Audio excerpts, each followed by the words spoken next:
सद्बुद्धि, सन्मार्ग और कार्य का संकल्प देना, अडिग रहे विश्वास तुम पर, ऐसा अंतः कर देना मेरे हृदय में आने में तुम्हें कोई संकोच न हो।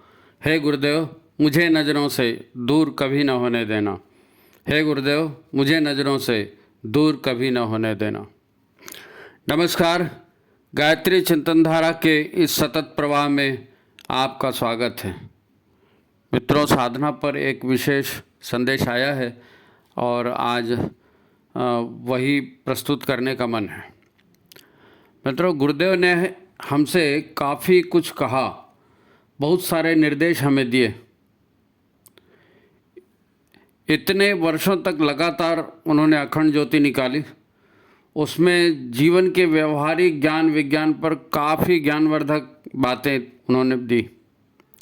उन्होंने हमें क्या क्या नहीं सुझाया, सारा ज्ञान उन्होंने हमें देने का प्रयास किया। शायद इसी से हम उन्हें मानने लगे, उनका सम्मान करने लगे। अच्छा, एक बात बताओ, उसमें आपको क्या कुछ करने का मन करता है? क्या क्या आपने उसमें का ऐसा है जो आपने जीवन में उतारा? खैर, अच्छा छोड़ो, ये जटिल प्रश्न है। ये बताओ कि उन्होंने हमें इतना ज्ञान देने का प्रयत्न क्यों किया? क्यों उन्होंने हमें इतना ज्ञान देने की कोशिश की? उन्हें ऐसी क्या पड़ी थी? उन्हें कौन सा पद्मश्री, पद्म भूषण पुरस्कार या कोई नोबेल प्राइज चाहिए था? उनको ऐसा कुछ तो चाहिए नहीं था। आपने कभी इस दिशा में सोचा कि उन्होंने ऐसा क्यों किया? नहीं सोचा। क्यों नहीं सोचा?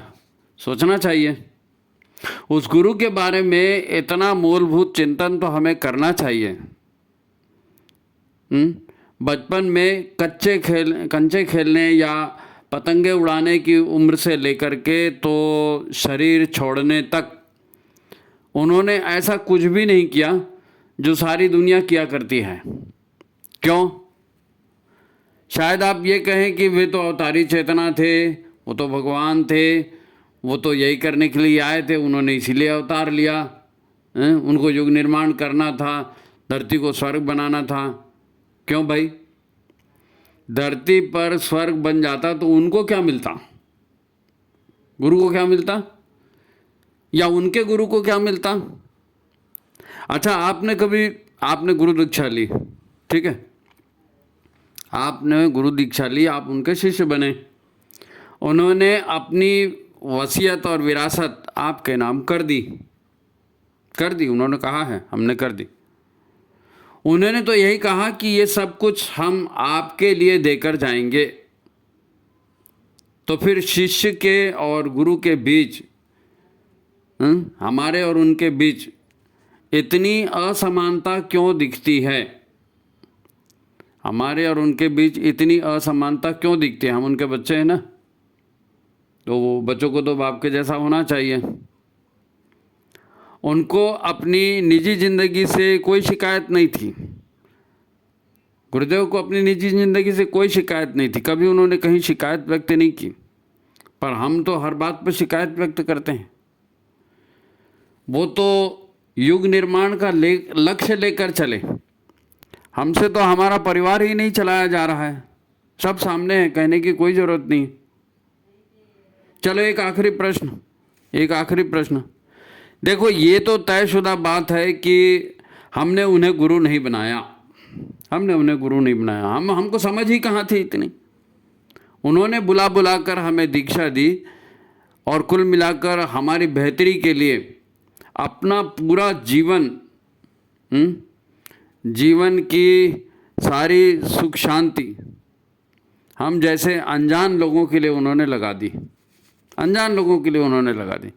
यानी अपने आप को हमारी खुशियों के लिए बिल्कुल मिटा दिया उन्होंने, सर्वस्व न्यौछावर कर दिया हमारी खुशियों के लिए। ये कहने में कोई संकोच नहीं। तो वह आखिरी प्रश्न यही है कि आखिर वो हमें बताना क्या चाहते थे? इतना सब लिखा, इतना सब करवाया, इतना साधनाएं करवाई, वो हमको बताना क्या चाहते थे? देखो, हम उनकी समझ पर कोई शक नहीं करते। उन्होंने हमें सुपात्र माना ना, हम भले अपने आप को कहें कि हम तो ऐसे ही हैं जी, वैसे ही हैं जी, हालांकि ये ऊपरी बात है, सब अपने आप को तोपचंदी कहते हैं। खैर, हम उनकी समझ पर शक नहीं करते। उन्होंने हमें सुपात्र माना तभी तो हमें शांति कुंज बुलाया, हमें सुपात्र माना तभी तो हमारे से सत्र करवाए, हमें सुपात्र माना इसीलिए तो हमें दीक्षा दी। जब वो हमें योग्य मानते थे तो हमें कोई हक नहीं कि हम उनकी समझ पर शक करें और अपने आप को अयोग्य कह दें। हम अपने आप को अयोग्य कह के उनका अपमान कर रहे हैं, ऐसा नहीं है। ये तो अपने गुरु की मति पर संदेह है, ये तो गुरु का ही एक तरह से अपमान हो जाएगा भाई। हमको कुछ समय उस सत्य को ढूंढने में जरूर लगाना चाहिए। गुरु मिल गया ना तो सोचना समझना भी तो है, तो कुछ समय अपना उस सत्य को ढूंढने में जरूर लगाना चाहिए। मुझे लगता है कि यदि उस एक सत्य को हम ढूंढ सके, समझ सके और उसके आधार पर चल सकें तो उनके शब्दों में देवता ही नहीं महामानव भी बन सकते हैं। महामानव ये उनका शब्द है। देखो, वैसे भी गायत्री जो है गुरु के बिना सफल नहीं हो सकती। तो आज हम उस महत्वपूर्ण तथ्य को ढूंढेंगे, उस महत्वपूर्ण तथ्य को ढूंढेंगे, अपने स्वयं की पीड़ा पतन के कारणों को दूर करेंगे। ठीक है, तो चलिए आज की मुख्य बात पर चलते हैं कि आखिर वो हमसे कहना क्या चाहते थे। आप अभी वीडियो को लाइक कर दें और शेयर कर दें। जिन्होंने सब्सक्राइब नहीं किया वो सब्सक्राइब भी कर लें तब तक, है नहीं, जल्दी से चैनल सब्सक्राइब कर लें जिन्होंने नहीं किया। तो चलो आज का ये अपना अंक अपन प्रारंभ करते हैं। मित्रों, आपको स्वयंभू शिव, स्वयंभू शिव, शंभू कह देते हैं ना लोग, शंभू है ना स्वयंभू, जो अपने आप रहे हैं, आदि अनंत वही हैं, है नहीं। तो अपने आप को स्वयंभू शिव, जिन्हें महाकाल भी कहते हैं, उनमें और बाकी देवी देवताओं में अंतर आपको मालूम होगा। बाकी देवी देवता और साक्षात शिव महाकाल, इसमें अंतर आपको मालूम। आपको इस अंतर को जरूर समझना चाहिए, ये समझने की चीज़ है। हर चीज़ को समझने की कोशिश करो ना, अपने भीतर में धारण देने की कोशिश करो। फालतू फालतू चीज़ों पर हम ध्यान लगाते हैं और यही वो अमेरिका में ये हो गया और वो फलाने में ये हो गया। अपने आसपास क्या हो रहा है, हमारे देवी देवता गुरु क्या, इधर भी थोड़ा ध्यान देना चाहिए, है नहीं। आपको इस अंतर को समझना चाहिए कि अन्य देवी देवताओं और साक्षात शिव या महाकाल में फ़र्क क्या है। बहुत बड़ा अंतर है, बहुत बड़ा अंतर है। इतना बड़ा अंतर है कि आप इसको ज़मीन आसमान का अंतर भी कह सकते हैं, ज़मीन आसमान का अंतर। अगर शिव को समझेंगे तो आपको गुरुदेव भी समझ में आने लगेंगे। शिव का उल्लेख क्यों कर रहा हूँ? शिव का उल्लेख इसलिए कर रहा हूँ कि यदि आप शिव को समझने का प्रयत्न करेंगे तो गुरु का भी आपको महत्व समझ में आने लगेगा। और यह अंतर समझना जरूरी है। इन देवी देवताओं और स्वयंभू शिव में अंतर हमें दिखेगा। कहाँ दिखेगा? समुद्र मंथन के काल में। समुद्र मंथन के काल में पुराणों में उल्लेख है कि कभी इस धरती पर देवासुर संग्राम बहुत लंबे समय तक चला, उसका कोई निर्णय नहीं निकल पाया, तो फिर प्रस्ताव यह आया कि हम समुद्र मंथन करते हैं। वो कहानी आप जानते हैं, किस प्रकार मंदराचल पर्वत को लाया गया, वासुकी नाग आए, वो सारी कहानी आपको मालूम। समुद्र मंथन की, अमृत मंथन की, सब लोग उसे जानते हैं। हमारे गुरु हमें क्या बताना चाहते हैं ये समझना है तो इस कहानी को पहले समझना पड़ेगा।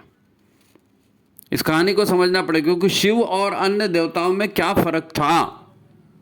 प्रश्न यह है कि समुद्र मंथन में जब हलाहल विष निकला, देवता राक्षस सभी भयभीत होकर भागने लगे, सारी धरती के जल जाने का खतरा पैदा हो गया, तो कोई भी संत तपस्वी दैत्य दानव उससे छुटकारा नहीं दिला पा रहा था। कोई छुटकारा, सारी दुनिया में हाहाकार मच गया था कि अरे बाप रे, ये इतना भयंकर विष निकल गया, अभी क्या होगा, अभी तो सब जल के भस्म हो जाएंगे। तब स्वयंभू शिव सामने आए और उस विष को पीने लगे, उस विष को पीने लगे। आप ये कहानी जानते हैं। प्रश्न यह है कि और किसी भी देवी देवता में यह हिम्मत क्यों नहीं उभरी?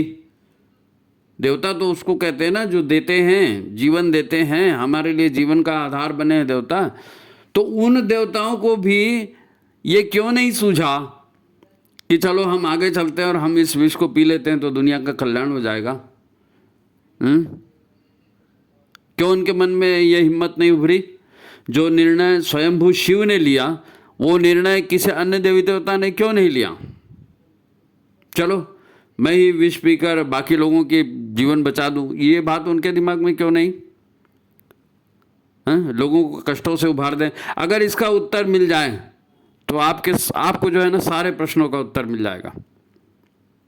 आप जानते हैं कि ये संसार, सारे देवी देवता, हम और तुम, ये जो कुछ भी दिखता है, ग्रह नक्षत्र ब्रह्मांड, वो मैं आरती चालीसा में कहते हैं ना, ग्रह नक्षत्र ब्रह्मांड घनेरे सब गतिमान तुम्हारे प्रेरे, हैं? हम गायत्री चालीसा में बोलते हैं इसको। आदि शक्ति की महिमा में यही तो गाते हैं ना। तो इस आदि शक्ति के उद्भव का कारण भी तो स्वयंभू, आदि शक्ति के उद्भव का, वो शक्ति भी कहीं तो पैदा हुई होगी, तो उस आदि शक्ति के उद्भव का कारण भी तो स्वयंभू या परम आत्मा या स्वयंभू शिव, शिव का संकल्प ही था ना। उस संकल्प से ही आदि शक्ति उत्पन्न हुई थी। तो आदि शक्ति भी उसी शिव शक्ति का ही तो अंश है। केवल परमात्मा के एक संकल्प मात्र से ओंकार नाद करते हुए वह शक्ति प्रकट हुई। और ऐसा भी कहते हैं कि परमात्मा के संकल्प से सृजन होता है और उन्हीं के संकल्प से सृष्टि वो अपने आप में समेट भी लेते हैं। तो ये शक्ति जिस शिव से, जिस परमात्मा शक्ति से आई है नहीं, तो वो कौन सी शक्ति से आई?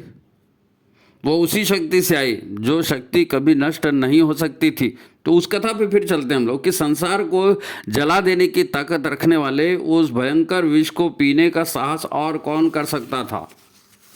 वही पिएगा जिसको स्वतः के मर जाने का कोई भी भय न हो।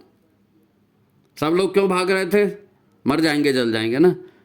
और शिव सामने आए और उसको पीने लगे। क्यों पीने लगे? उनको भय नहीं था, उनको बिल्कुल भय नहीं था मर जाने का। उनको मालूम था कि मैं तो मरने वाला हूं ही नहीं, मैं मर ही नहीं सकता। आप सोचो ना, कोई देवी देवता, कोई राक्षस उस विष को पीने के लिए आगे नहीं आया क्योंकि उन्हें मरने का डर था। वो जानते थे कि वो नश्वर हैं और स्वयंभू शिव आश्वस्त थे कि वो मर नहीं सकते। ये बहुत बड़ा अंतर है। तो वो ही तो संसार के परम तत्व हैं, सच्चिदानंद स्वरूप तत्व वही हैं, जो सुख दुख से परे हैं, जो केवल दृष्टा हैं, केवल परम तत्व हैं। उसको मौत का डर कैसे लगेगा? उसको मौत का डर नहीं लगेगा, इसीलिए तो वो विष भी पीने के लिए सामने आ गए। अरे जिसके सोचने मात्र से आदि शक्ति उत्पन्न हो रही है उसको विष डराएगा क्या? वही तो हंसते हंसते कालकूट विष पीने की हिम्मत कर सकेगा, और कौन करेगा? अब यही फार्मूला हम अपने गुरु पर या उस दिव्य अवतारी चेतना पर लगाते हैं। यही फार्मूला, ये कहानी इसीलिए बताएगी कि आप आदि शिव को समझेंगे तभी गुरु को समझ पाएंगे। बस इतनी बात थी कि उन्होंने मानव देह धारण कर ली थी, इसलिए उनमें कुछ रुकावट आ गई। मानव देह जो है इसी ये पंचतत्वों से बनी है ना, तो ये रुकावट पैदा करते हैं, जिसे बचपन में ही उनके गुरुदेव ने दूर करने का उपाय उनको बता दिया। गुरुदेव के जो गुरु थे वो तो बचपन में ही उनको ज्ञान देने, शिक्षा देने उनके घर पहुंच गए थे ना। तो बचपन में ही उनके गुरुदेव ने उनको इस देह की रुकावट को दूर कैसे किया जाए ये बताया। उनका देह भाव मिटते ही उन्हें आत्म साक्षात्कार हो गया। जब वो समझ गए कि मैं देह नहीं हूँ, तो समझ गए अपने आत्म स्वरूप को। जैसे ही उन्हें अनुभूति हो गई कि सोहम, मैं वही परम तत्व हूँ, अहम सच्चिदानंदोहम, मैं वही सच्चिदानंद स्वरूप परम तत्व हूँ, ये अनुभूति उनको हो गई। बस उसी आदि शक्ति को अपने भीतर अवतरित करने के लिए मुझे अपने आप को भीतर से तपाना होगा, ये भी उनको पता चल गया।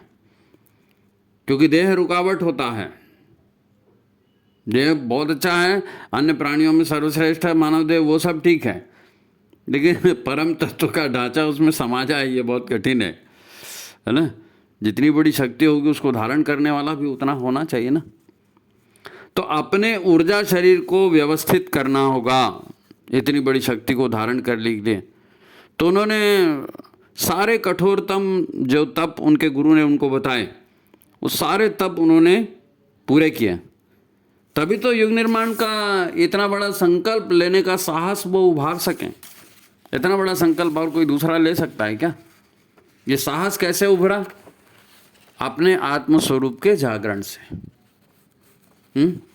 तब साधना की उन्होंने, अपने शरीर देह भाव को मिटाया, तब तो ये सारा संकल्प उभरा।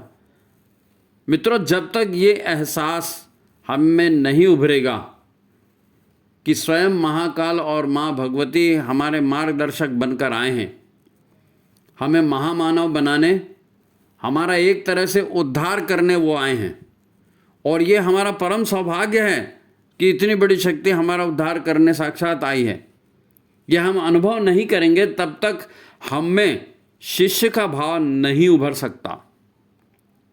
बस गुरुदेव की फोटो लगा लेना और उसकी पूजा करना और उनकी आरती गाना, वो अलग बात है, लेकिन उस परम तत्व को समझने की कोशिश करना और अपने सौभाग्य का मतलब अपने आप को धन्य मानना कि हमको सौभाग्य मिला कि हमको उनसे दीक्षा मिल गई, ये अनुभव नहीं करेंगे तब तक हम में शिष्यत्व नहीं उभरेगा। हम उनका अनुसरण करने में हमेशा पीछे पड़ जाएंगे।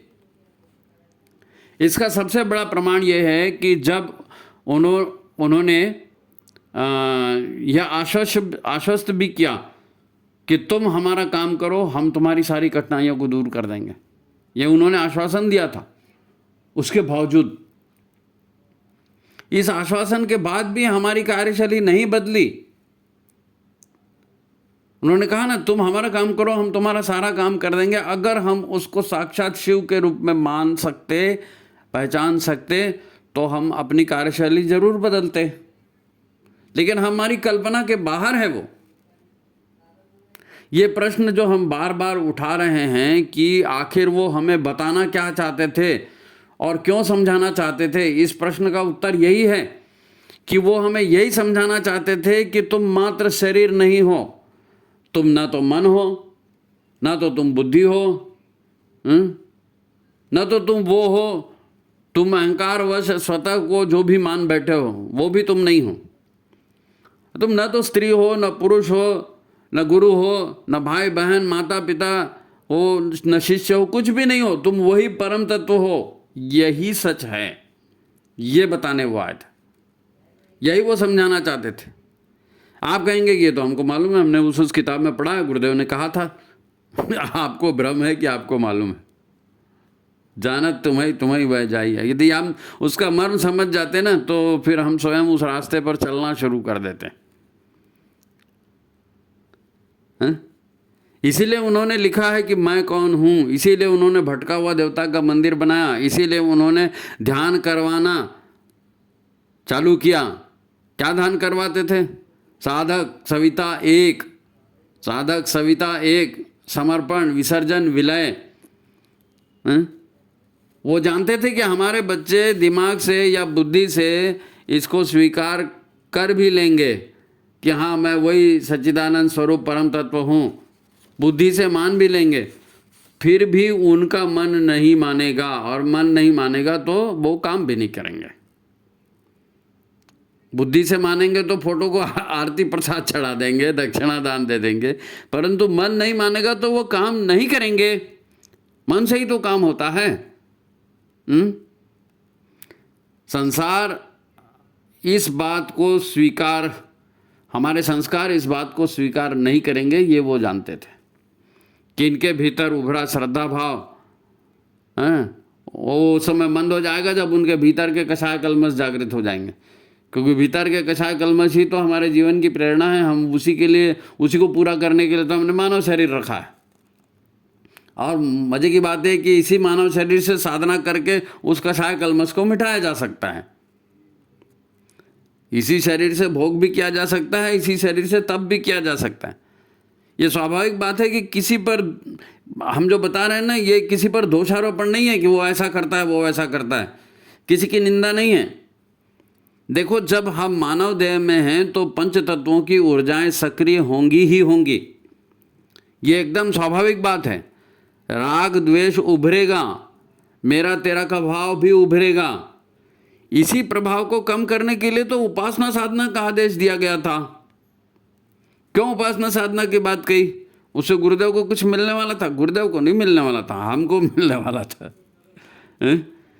उन्होंने अनुष्ठानों का क्रम चलाया, और काहे के लिए, काहे के लिए ये सब कहा?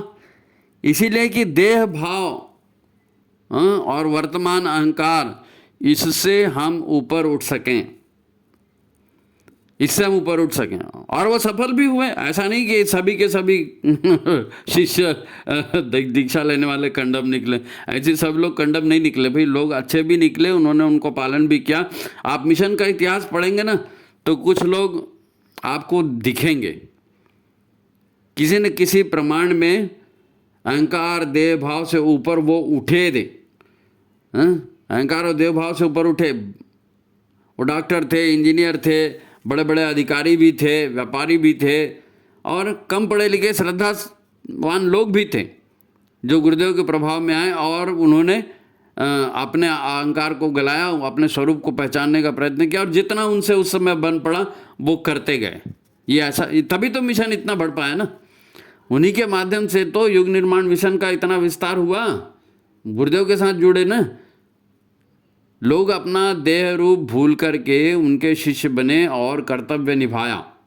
क्यों कर सके वो ऐसा वो क्यों कर सके? ये तर्क अपनी जगह ठीक है कि ठीक पूर्व जन्म की उनकी साधना थी, परंतु ये पूरी बात नहीं है। ये कुछ अंशों में सत्य है कि पिछले जन्मों की साधना थी, ये कुछ अंशों में सत्य है। मुख्य सत्य यही था कि वो उस माइंडसेट में पहुंच गए। गुरुदेव के साथ उपासना उन्होंने की ना, तो उपासना का ये चमत्कार होता है, आदमी का माइंडसेट बदल जाता है, और वो उस माइंडसेट में पहुंच गए उपासना के द्वारा जिसमें शिष्यत्व उभरता है। करिष्ये वचनम तव, हाँ गुरु ने कहा है हम करेंगे, उस माइंडसेट में पहुंच गए थे, इसलिए उन्होंने जो गुरुदेव ने कहा वो काम किया। उनके देह भाव के साथ साथ उनके मन की शंकाएं भी समाप्त हो गई, तब तो काम किया उन्होंने। तो यह असंभव बात नहीं है। हालांकि अपने आत्मस्वरूप में रम जाना ये और भी ऊंची बात, पर उस समय वो गुरु के अंग अवयव बनकर काम कर सके, ये तो सत्य है। इसको तो इतिहास प्रमाण है, आप देख सकते हैं। तो यह असंभव बात नहीं है जो कही जा रही है। आत्मचेतना के परिशोधन का यह पहला चरण वो सफलतापूर्वक पूर्ण कर चुके थे, है नहीं? तब तो गुरुदेव का काम किया ना। मिशन का विस्तार इस बात का प्रमाण है। वैसे अपने अहंकार और देव भाव को गला देना इतना आसान नहीं है। ये भाषण में लोग कह देते हैं, हम भी कह रहे हैं, आप भी सुन रहे हो, लेकिन जब करने के लिए जाते हैं ना तो ये कठिनाई पता चलती है कि क्या प्रॉब्लम है। जिन्होंने किया है वो जानते हैं। इसीलिए तो स्वयं गुरुदेव को भी अपनी पात्रता बढ़ाने, अपनी शक्ति बढ़ाने, अपने संकल्प को प्रखर करने के लिए बिल्कुल जो कहते हैं ना भगीरथ साधना, उस टाइप की साधना गुरुदेव को स्वयं करनी पड़ी, क्योंकि वो भी शरीर धारण करके आए ना, तो शरीर को उस हिसाब से बनाना भी तो था। अन्नमय, मनोमय, प्राणमय, ज्ञानमय, विज्ञानमय, ये सारे कोश हैं। ये कोश ठीक ठाक होंगे तब तो वो चेतना उससे जुड़ पाएगी ना। तो उसके लिए गुरुदेव ने स्वयं भी साधना की, नहीं की ऐसा थोड़ी है। स्वयं गुरुदेव ने ये साधना की, और उसी साधना, उसी संकल्प का परिणाम है कि इतना बड़ा परिवर्तन वो ला सके। तो ये तो हुआ। गुरुदेव हमें क्या बताना चाहते थे? वो ये बताना चाहते थे कि तुम वो परम तत्व हो और तुम उसको, उस स्वरूप को प्राप्त कर सकते हो। अब आते हैं कि इसके दूसरे पक्ष पर, कि वो ऐसा क्यों चाहते थे कि हम अपने आप को जानें। वो क्यों चाहते थे ऐसा? उन्हें धरती को स्वर्ग बनाना था, सबको दैहिक, दैविक, भौतिक तापों से मुक्त करना था, तो इसके लिए शक्ति या ताकत की या बड़ी बड़ी तथाकथित सिद्धियों की, है ना, उसकी ज़रूरत नहीं थी। अच्छा वातावरण तो अच्छा इंसान बनाता है ना, अच्छा वातावरण अच्छा इंसान बनाता है। इंसान के माध्यम से धरती को बेहतर और बुरा बनता है ना, इंसान के माध्यम से बनता है। तो अच्छा वातावरण बनाना तो ये अच्छा इंसान बनाना पड़ेगा। अच्छा इंसान बनाने के लिए अच्छा परिवार चाहिए था, और इसी के लिए व्यक्ति की सोच को बदलना था, व्यक्ति की सोच को बदलना था। इसीलिए पूरे अभियान का नाम विचार क्रांति दिया। विचार, सोच, विचार में परिवर्तन, सोच में परिवर्तन। अच्छा इंसान, अच्छा परिवार उसके बिना कैसे बनेगा? विचार ही बदलने पड़ेंगे व्यक्ति के। ये बात महत्वपूर्ण है कि व्यक्ति की जो है ना सोच को बदलना, मतलब हाँ, ये भी एक महत्वपूर्ण बात है, इसको भी समझना जरूरी कि व्यक्ति की सोच को बदलना मतलब उसको सहनशील बनाना, उसको सेवा भावी बनाना, उसको प्यार बांटने वाला बनाना। व्यक्ति को सहनशील बनाना, सेवा भावी बनाना, प्यार बांटने वाला बनाना। अब अगर कोई तेरा मेरा करेगा, बदले की भावना रखेगा, लोगों को हमेशा सबक सिखाने की सोचेगा, मजा चखाने की सोचेगा, मजा चखाने की बात करेगा, तो परिवार कैसे बनेगा?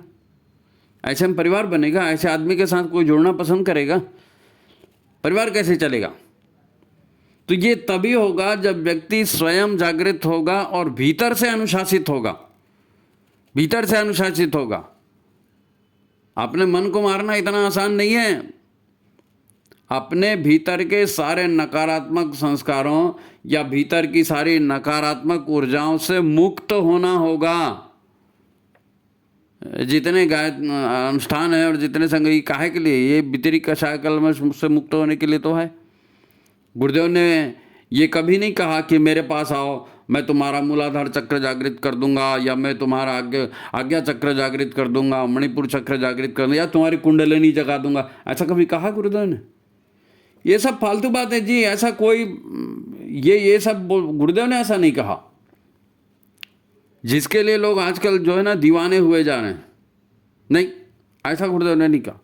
उन्होंने एकदम साफ साफ और खुलकर कहा है कि तुम्हें कुछ और करने की जरूरत ही नहीं है, कुछ और करने की जरूरत नहीं है। तुम सोहम, तुम वही परम तत्व हो, तुम वही सच्चिदानंद स्वरूप हो, और क्या करोगे जी? हो जैसे सूर्य चंद्र को बादल ढक लेते हैं तो सूर्य और चंद्रमा दिखना बंद हो जाता है, वैसे ही तुम हो, तुम वही परम तत्व हो, तुम स्वतः ही वो शिव तत्व हो। बस तुम्हें अपने आत्म स्वरूप को पहचानना है। ये जो चंद्रमा को, सूर्य को बादल ढक लेते हैं ना, तो ये बादल क्या है? ये जो हमारे मन के भीतर के संचित कषाय कल्मश हैं, इन भावनाएं हैं, वही तो ये बादल है। उनको छटाना है। आत्मशोधन करके अपने सारे नकारात्मक विचारों, नकारात्मक कामनाओं, वासनाओं और ये जो मिथ्या अहंकार हमने पाल के रखा है कि मैं तो फलाना तोपचंद हूँ और मैं तो फलाना हूँ, इनसे पीछा छुड़ाना है और अपने शुद्ध स्वरूप को प्राप्त करना है। उन्होंने कहा तुम घबराना नहीं। आज मन वासनाओं और अहंकार का पोषण कर रहा है। जब तुम्हारा अंतःकरण तुम शुद्ध कर लोगे ना, तो तुम्हारा मन भी स्वयं ही यज्ञमय हो जाएगा। अंतःकरण की ऊर्जाएं ही तो मन को प्रेरित करती है। मन अपने आप में अच्छा है बुरा नहीं होता। जिस तरह की ऊर्जाएं हम पालते हैं, जिस तरह के विचारों पर हम ध्यान लगाते हैं, जिस तरह के विचारों पर हम टिक जाते हैं, वहाँ ऊर्जा लगनी शुरू होती है, वो काम शुरू हो जाते हैं। जब तुम उस नकारात्मक ऊर्जाओं को अपने भीतर से पहचान लोगे और उनके ऊपर ध्यान ही नहीं दोगे, तो तुम्हारा अंतःकरण तो मन तो निर्मल है। निर्मल मन हो तो रघुनायक सबरी के घर जाते। कबीरदास जी ने कहा है ना, कबीरा मन निर्मल भया ऐसे जैसे नीर, पीछे पीछे हरि फिरे कहत कबीर कबीर।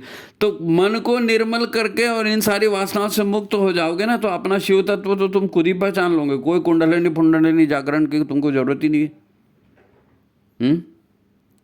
जब तुम्हारा अंतःकरण तुम शुद्ध कर लोगे तो तुम्हारा मन भी स्वयं ही यज्ञमय हो जाएगा। तुम्हारा मन स्वयं यज्ञमय हो जाएगा। एक बात याद रखना, जैसे जैसे तुम कर्ता भाव को छोड़ते जाओगे, संसार में प्रतिक्रिया देना बंद कर दोगे, संसार में देह भाव से मुक्त होकर आत्म स्वरूप को पहचानते जाओगे। तुम्हें सांसारिकता का खेल जो है ना, बच्चों का खेल जैसे लगेगा। संसार तुम्हें बच्चों के खेल की तरह लगेगा जब तुम्हें यह एहसास होने लगेगा कि कोरी मान्यता, धारणा या उसके आधार पर बनी मेरी वासनाएं, वृत्तियां और मेरा अहंकार, मैंने इसे फिजूल ही पकड़ कर रखा है, वरना मैं तो वही परम तत्व हूँ। ये जिस दिन इसका एहसास हो जाएगा ना, उसी दिन तुम स्वतः यज्ञ रूप और सारी सृजन शक्तियों के स्वामी बन जाओगे। ये संदेश है जो गुरुदेव देना चाहते थे। हैं? ये सब रिद्धियां सिद्धियां तुम्हारे लिए कोई अर्थ नहीं रखेंगी, क्योंकि तुम सारी शक्ति के स्वामी, साक्षात शिव तत्व हो। यही तो कहते हैं ना, शिव तत्व हो तुम, अहम सोहम, मैं वही शिव तत्व हूं। तो तुम्हें मौत का डर नहीं रहेगा। तुम भी ब्रह्मांड के को जला देने वाला हालाहाल विष पीने के लिए तैयार हो जाओगे। अभी तो थोड़े से समयदान में डर लगता है, अभी किसी की मेहनत, किसी की सहायता करने में डर लगता है।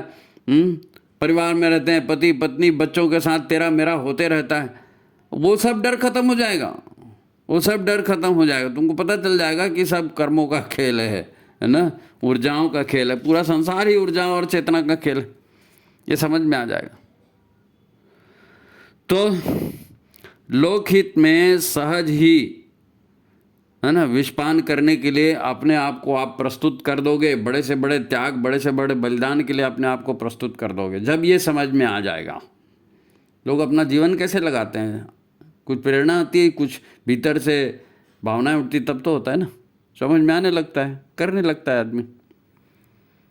तुम स्वतः ही कठोर से कठोर साधनाओं को करने से नहीं डरोगे जब तुमको पता चल जाएगा। तो जैसे परमात्मा के एक विचार मात्र से आदि शक्ति सक्रिय हो गई और सारा संसार उस आदि शक्ति ने बना दिया ना, उसी शक्ति भंडार के, उसी सामर्थ्य के तुम भी अधिकारी बन जाओगे।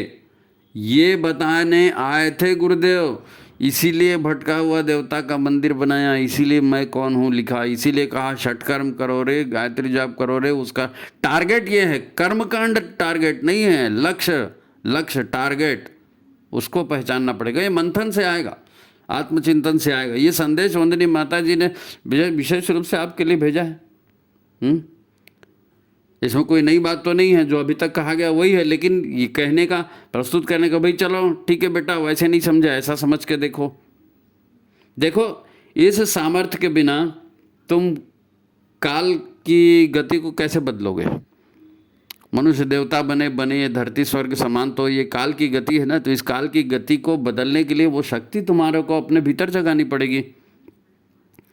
विश्वास रखो, ये सारा साहित्य लिखा ही इसीलिए गया है, ये सारी विधियां बताई ही इसीलिए गई हैं। ये अनुष्ठान बार बार कराए जाते हैं, नहीं नवरात्रि में अनुष्ठान कर लो, नहीं चंद्रायण कर लो, नहीं फलाना कर लो, नहीं ठिकाना कर लो। क्यों कहा जाता है? ये सिर्फ इसी कलशाय कलमशों को दूर करके शिवत्व अपने भीतर जागृत करने के लिए, अपने आत्मस्वरूप को जानने के लिए, इसी के लिए सारा तामझाम है। यही तो महाशक्ति है, वो देना चाहते हैं, यही महाशक्ति वो देना चाहते हैं। और आप साधना कर रहे हैं तो आप अपने टारगेट को सुधारिए, टारगेट को सुधारिए।